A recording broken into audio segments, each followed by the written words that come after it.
Assalamualaikum dan salam sejahtera. Saya Kapten Rais daripada program Lemak Tulin. Sekiranya anda adalah seorang yang boroi, seorang yang berlemak, seorang yang rasa badan tak sihat, sikit-sikit penat, sikit-sikit mengantuk dan korang dah mati akal nak menyelesaikan semua masalah-masalah yang aku bagi tahu tadi, program Lemak Tulin memang untuk korang sebab kita tak pakai apa-apa jenis produk, kita tak guna apa-apa alat senaman, korang pun tak perlu pergi ke gym, semuanya boleh buat daripada rumah saja dengan workout plan yang tak ganggu masa korang dan juga diet plan yang sangat murah dan ikut cita rasa Malaysia. Seluruh orang Malaysia tak kira bangsa, tak kira agama, tak kira umur, tak kira jantina, semua boleh join program Lemak Tulin 7 hari. Alhamdulillah dah ramai berjaya. Lebih daripada 4,000 orang dah pernah join program Lemak Tulin dan semuanya alhamdulillah dalam masa 7 hari saja ramai yang dah dapat hilangkan boroi. Daripada boroi dah dapat perut yang flat dalam masa 7 hari saja. Korang boleh tengok sendiri dekat page Lemak Tulin, dah banyak dah testimoni kita. Dengan hanya RM89 saja dan tak akan ada cas-cas tersembunyi, kita akan ajar A to Z secara virtual dari rumah anda saja. Atas permintaan ramai, kita dah extend batch PKP 3.0 lagi 3 batch. Gunakan PKP dan lockdown ni dengan sebaik-baiknya untuk korang buang lemak korang, hilangkan boroi korang dan jadi rakyat Malaysia yang lebih sihat dengan cara yang paling senang, cepat dan murah. Slot terhad, masa terhad, jadi korang jangan terlepas. Tunggu apa lagi guys? Jom join program Lemak Tulin.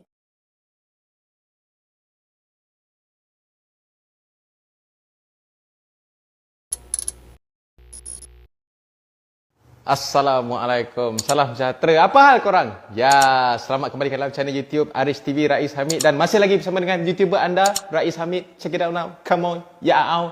Kiabadabdu. Aku akan menumbu bual seseorang senior daripada aku. Orang inilah yang telah banyak meragging, membelasah, membuli squad-squad aku. Kita gentle, kita interview dia pula kali ni. Assalamualaikum Dan. Waalaikumsalam warahmatullahi wabarakatuh. Nampak Apa Tan? khabar? Khabar baik Dan. Nampak walaupun saya jumpa Tuan kat dalam IG tapi ada rasa takut lagi Tuan. Oh, wah, takut apa? Dah jadi civilian ni tak usah takut-takut ni kan? Last saya jumpa Tuan bila? Masa dekat ni kan? Kapten masa kat kedai kan? Dekat kedai kat kita hari semua. So apa khabar Tuan? Khabar baik. Musim-musim PKPD ni macam ni lah kan? Tuan, nampak Tuan ada jawline lah sikit. Ada jawline. Itu dia ada petak sikit. Tapi lemak tulin banyak besar, dia ada kuncup sikit. Alhamdulillah. So Bini pun dah Tuan hilang. okey eh? Okey, alhamdulillah. Bini lah. Bini pun dah hilang. Tak, bini aku dah hilang berat badan, diet yang bagus. Ingat Bini bini Tuan dah hilang tadi apa? Kalau Tuan boleh cerita sikit, sikit je Tuan punya latar belakang secara ringkas semasa di dalam QDM. Masa dalam GDM so basically saya join GDM tahun 2002. Lepas tu ditauliahkan sebagai seorang pegawai berpangkat lieutenant. So saya masuk skim diploma kejuruteraan aeronautik, sama juga macam Kapten Rais juga. Intake 2005, kemudian saya ditauliahkan sebagai juruterbang helikopter pesawat Nuri. Lepas tu kurang macam tu je lah, latar belakang sikit-sikit lah. Yang lain nanti boleh. So lepas Tuan dah berhenti sekarang, Tuan kerja sebagai apa? Sekarang saya kerja dengan sebuah syarikat daripada Switzerland. So kita buat consultation and management pesawat lah. So kita jaga pesawat, kita kita manage pesawat. Pesawat tu daripada mostly paling banyak private jet lah, daripada private jet, private helicopter apa semua. So kita manage, kita accept, kita buat delivery untuk owner-owner yang gunakan pesawat-pesawat peribadi ni lah. Alhamdulillah dah rezeki sikit. Asyuk Tuan Masa sebelum PKP asyuk. Sekarang tak berapa asyuk. Aboy pun ada, Zuriadi. Dia nak kerja bawah Tuan Farouk. Abang nak kerja dengan Tuan? Tak boleh, tak boleh boy, tak layak. Sebab dia tak cukup handsome kau. Astagfirullahaladzim. Okay Tuan, kita straight to the point lah. Hari ni saya nak borak-borak dengan Tuan. Tuan, by the way, tak payah nak saya tu, geli je Tuan. Aku engkau je. Takut nanti orang dalam live ni dia cakap, kurang sopan pula dia. Tak adalah tuan. Ini saya borak dengan tuan. Orang tengok. Oh, yang tengok. Okay. Time aku So, borak dengan orang. Borak dengan kau, borak dengan manusia seorang, tapi ramai orang yang tengok. Pelik ini kata ni. ni akhir zaman tuan. Zaman. Okey tuan. Saya hari ni saya nak borak dengan tuan. Kita borak pasal ragging, pasal bully, pasal belasah, pasal hell. Sebab tuan adalah orang yang belasah saya dulu. Hell, ragging, bully tu semualah.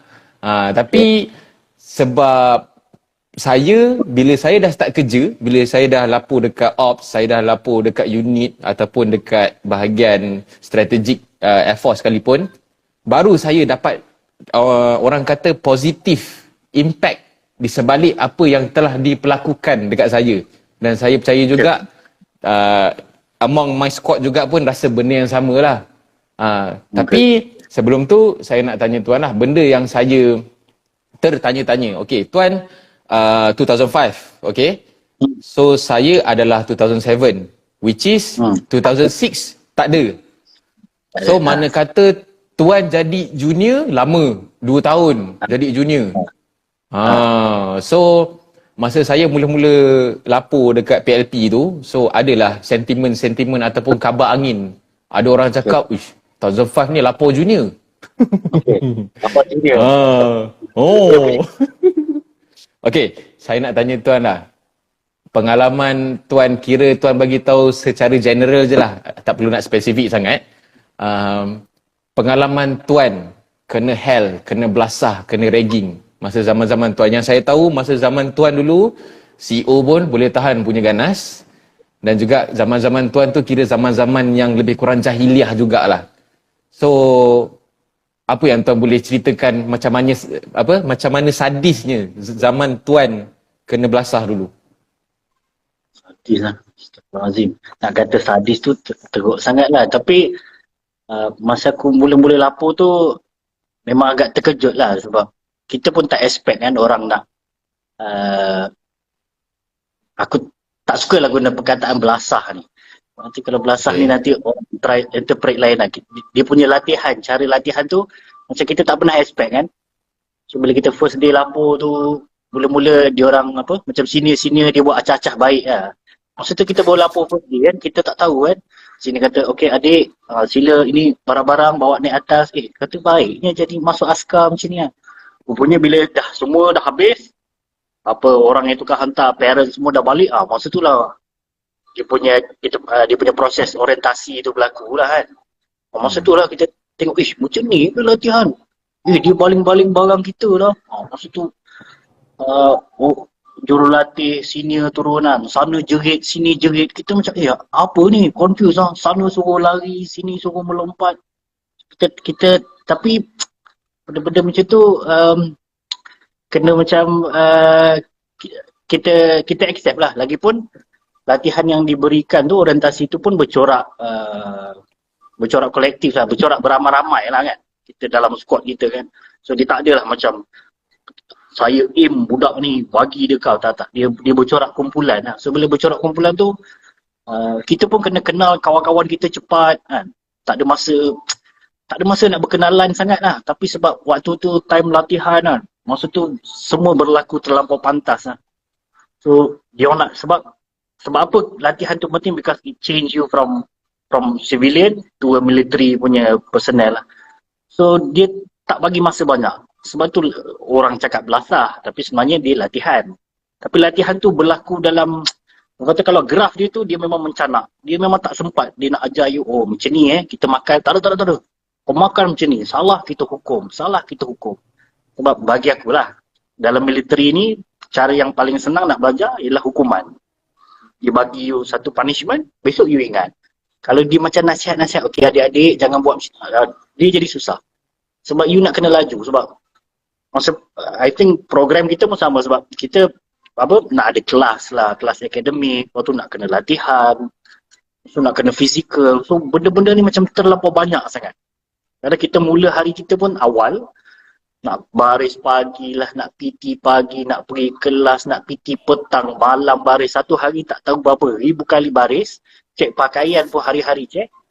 So dia punya orang kata dia punya learning curve tu very fast. So sebab tu latihan dalam tentera ni dia macam orang cakap belasah lah. Sebenarnya latihan dia tu agak tinggi lah. Dan kita pula macam kalau kau ada batch-batch yang budak RMC ke, yang memang budak military yang ada basic tu, dia orang dah macam faham.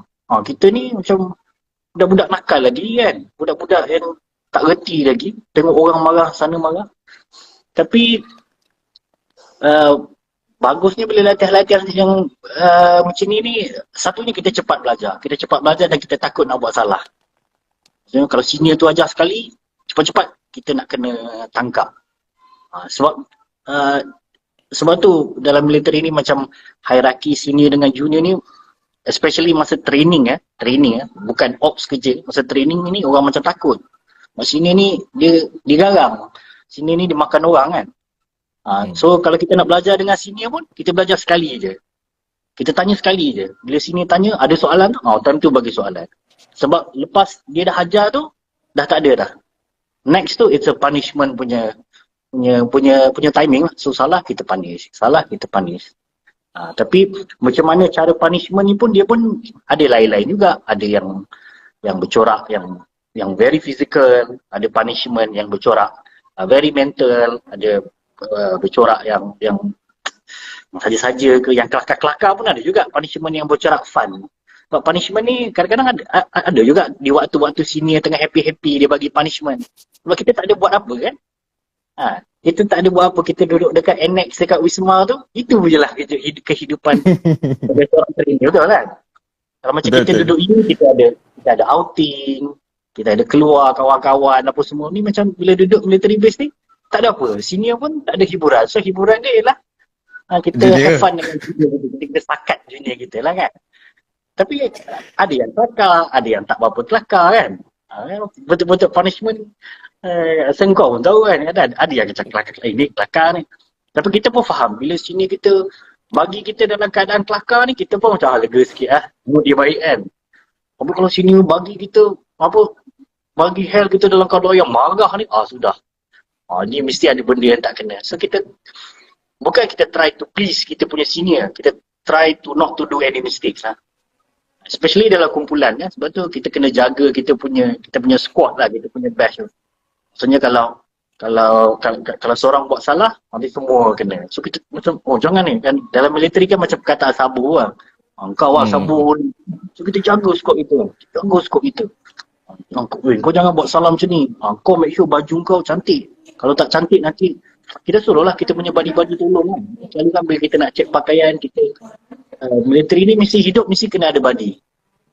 Mesti kena ada body. Sebab body ni dia check and balance kita. Dia check baju kita check baju dia. Dia check macam mana kita kawat, kita check dia punya kawat kan.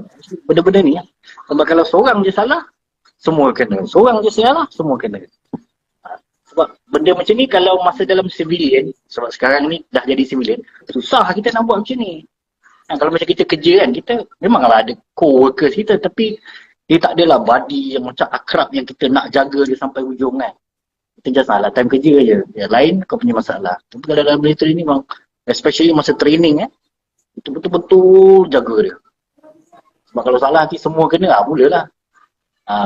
Perkataan sabur tu lah yang orang paling tak nak. Kalau nak salah, biar semua sekali salah. Senior tengah gaduh dengan kau kita tengok ni apa ini cita-cita wek ini pula. Okey Tan, yang macam saya cakap tadi belasah apa semua tu, itu sebenarnya more tu kita punya terms lah. Aku baru ni senior baru lepas belasah, tapi bukanlah untuk yang tengah tengok ni, bukanlah belasah macam tu, bukan. Itu terms yang kita orang panggil nak menampakkan benda tu sangat kejam lah, tapi sebenarnya normal je. Sebab macam even orang yang nak belasah ni, orang yang dah jadi senior, dia nak hell orang pun, sebenarnya orang banyak ingat macam belasah ni macam benda yang senang. Sebenarnya nak belasah orang ni pun susah juga. Sebab kalau kau tak pernah kena belasah, macam mana kau nak belasah orang? So bila kau kena belasah, bagi aku lah, kalau orang lain cakap ni mau senior ni, aku tak bombah alam lah, aku tak tahu kan. Tapi bagi aku bila kita kena belasah ni, benda yang bagus dia, yang aku tengok sekarang dah jadi civilian ni, dia slightly macam build dia punya confidence on how to command people. Dalam keadaan yang kau seorang diri, kau nak belasah 50 orang, mesti ada cara. Kan? Kau mesti tahu kan macam mana nak bagi orang takut, macam mana you nak kontrol orang punya mental, jangan sampai orang meluat dengan kau, macam mana kau nak, lepas kau dah, especially dalam military ni, bila kita dah belasah orang tu kan, kita try to kita up balik dia punya mental lah, kita pujuk dia balik, apa semua lah, kita build up dia punya spirit balik. Bukanlah kau terbuat ni macam negatif je. Belasah ni pun positif juga. So, kita build dia. Kita build dia punya confidence. Sebab tu orang yang belasah ni, even yang chief rega dalam Air Force pun, kau tengok dia orang betul-betul confidence. Sebab dia selalu belasah orang. Okey tuan, tak apalah. Ada alang-alang ada soalan berat ni, ada orang tanya pasal kes arwah Zulfarhan. Okey, by the way, saya dah buat video untuk komen pasal arwah Zulfarhan ni. Dalam kes arwah Zulfarhan ni, dia tak ada kena-mengena dengan senior junior tau. Ini squad dia sendiri yang buat kerja. Aku pun try to follow kes Zulfarhan ni. So bukanlah kata yelah salah tu, banyak aspek yang bagi aku dia orang tak follow pun etika military punya training tu. Corak-corak hukuman yang dikenakan tu salah kata kan, memang tak patut lah kan. Sebab kita dah dalam military, kita dah tengok berapa ramai senior daripada training, daripada ops, tak ada pun belasah yang bercorak. Selalunya dalam military ni, hukuman yang diberikan tu mesti bercorak fizikal. Kita takkan buat yang macam kalau fizikal pun ada limitation dia. Especially macam hukuman yang bercorak yang macam sorry tu sila yang bercorak macam iron apa ni, aku tak pernah dengar lah benda ni macam tak ada lah. Yang bagi pelik-pelik, yang sampai mengaibkan, yang bercorak yang macam sorry tu sila yang bercorak yang very ada gangguan seksual ke, sampai gangguan-gangguan yang macam ni, kita tak. Yang religiously sampai macam ni tak ada. Kita bercorak kita semua latihan untuk fizikal. Kan? You bagi push up ke, you bagi crawl ke. Even kalau you even satu hukuman yang orang selalu marah, gosok baju senior contoh. Senior suruh detail, kau kilat kasut aku, kau kata. All this kind of yang little stuff training ni kadang-kadang dia menyebabkan kau lagi terror kan. Menyebabkan kau lagi pakar pula tu. So lepas ni kau kilat kasut sebelah mata. Settle. Gosok baju contohnya kan. Tapi tak pernah lagi aku dengar macam hukuman yang bercorak yang macam dia orang ni cakap yang macam air panas lah, yang sampai berdarah-darah apa semua ni apa semua. Tak tahu lah kod ni apa Karakal 145 ni lah. Taufik ni pernah kena ke apa kan. Aku rasa tak ada. Dia air baju aku kan. Air baju dia lah. Mungkin orang tak ada lah.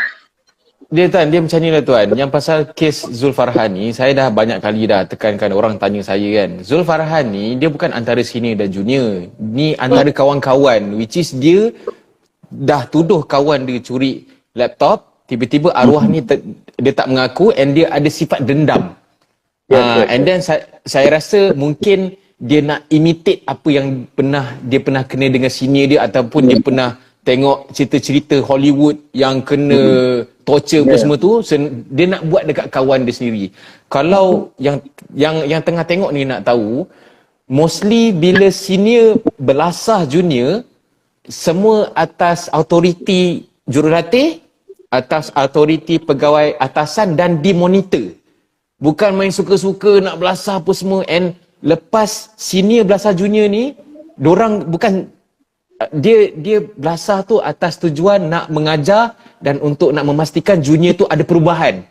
Lepas tu dia sebab contohlah macam saya dululah, kalau tiba-tiba ada junior balik lambat, lepas tu mula-mula senior kena belasah dululah sebab tak ajar junior. Lepas tu lepas senior dah kena belasah, senior kau ajar sikit junior kau ni, suruh dia orang berubah. Itu pun sebenarnya orang cakap satu task yang besar lah, sebab dah lah nak kena belasah, lepas tu nak kena make sure lepas belasah tu diorang berubah juga. So dekat situ sebenarnya jadi senior ni satu tanggungjawab yang besar lah. And kita Ya, belasah bukanlah main belasah suka-suka pun. Yalah. Tapi yang part yang seronok-seronok tu itu yang hiburan-hiburan tu itu normal lah.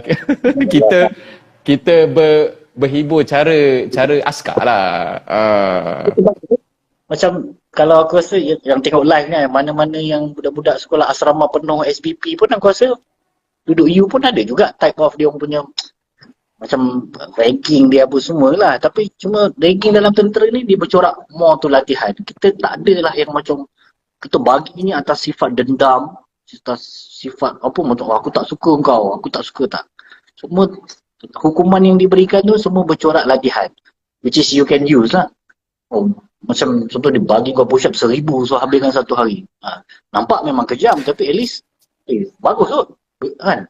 Kau tak habis 1000 besok tambah harga 1200, 1300. Sebulan beribu-ribu. Ni. Tan, hebok. Tu Hebok dia challenge cakap tu. challenge. Itu semua cerita-cerita. Kita semua cerita lama. Yang kita tak boleh nak bawa keluar kata. Dia censored sikit kata kan. Walaupun challenge tu, itu semua punishment yang bercorak happy times. Happy times kan. Kita tak ada dalam military ni ialah kita tak masa kita banyak habis dalam camp. Masa kita habis kita punya schedule tu dari pukul 5 pagi sampai pukul 10 malam sampai pukul 11 tu semua dah orang dah buat. You tak ada benda lain lah. So contohnya kalau weekend tak boleh outing ke apa benda yang buat you happy is ni lah. You bergaul mesra dengan junior. Tu Taufik bagi tahu ada kertas minyak. Kadang-kadang punishment dalam military ni pun yang macam yang pelik-pelik je. Tapi banyak orang cakap macam benda ni macam menyusahkan lah apa semua. Tapi sebenarnya it builds your character lah.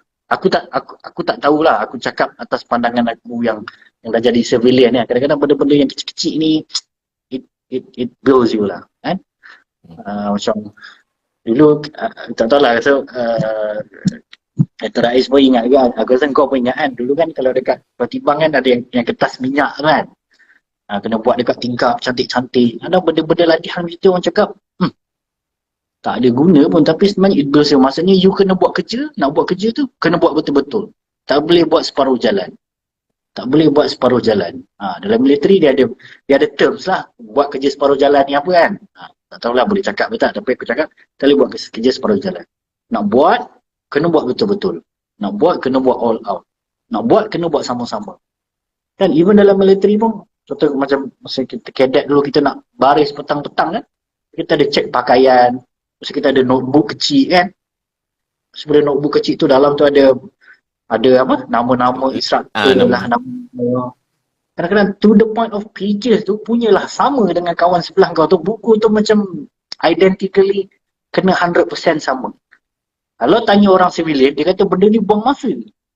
Rambut botak, tapi kena layout sikat rambut. Betul? Itu yang dulu aku tak faham. Kau kepala botak.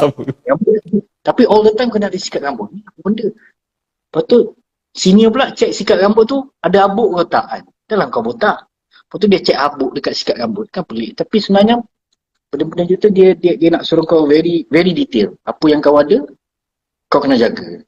Walaupun benda tu nampak macam tak berguna, tapi lama-lama nanti, insyaAllah lah benda tu, macam aku cakap, dia build karakter. So, baguslah benda-benda latihan ni. Cuma, aspek dia tu, macam, yalah, kita nak explain too much dekat semua orang pun tak boleh. Semua orang mesti, oh ni tak boleh, tu tak boleh, tu nasihat.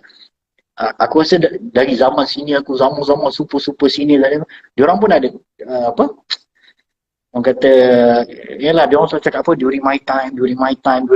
Tapi times berubah. Maybe sekarang cara dia lain. Tapi you kena accept lah cara-cara sekarang. Kan? Kita tak nak cakap. Tapi yang paling penting hukuman tu tak boleh bercorak yang bercorak melampaui batas. Ada batas. Okey Tuan, kalau Tuan boleh share sikit lah, apa yang bagi Tuan, bila Tuan Hell Junior, Tuan rasa Hell yang paling kreatif sekali? Yang tuan rasa macam oh ini apa orang kata apa tuan dulu JUO Mana ada. Aku PKSK macam ni tu. Oh ya, okey. Ini kalau junior-junior dengar, ni PKSK Tuan Faris Salwan punya special lah. Apa dia tuan? Apa lah aku.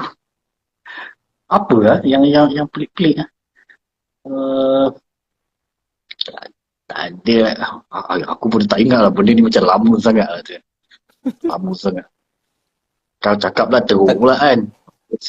Dah bagi tahu je. Tak apa. Taufik ke Havoc ke lantak dorang. Ini saya punya moment dengan tuan. Bagi tahu je. Apa yang tuan rasa yang paling special lah. Aku cakap untuk diri aku lah. Aku tak cakap apa yang aku bagi kat orang. Aku cakap apa senior yang bagi kat aku lah. So kita orang dulu pernah lah macam senior buat inspection dekat blok kan. Lepas tu bila pergi dekat toilet tu ada lah jumpa benda-benda yang tak sepatutnya lah.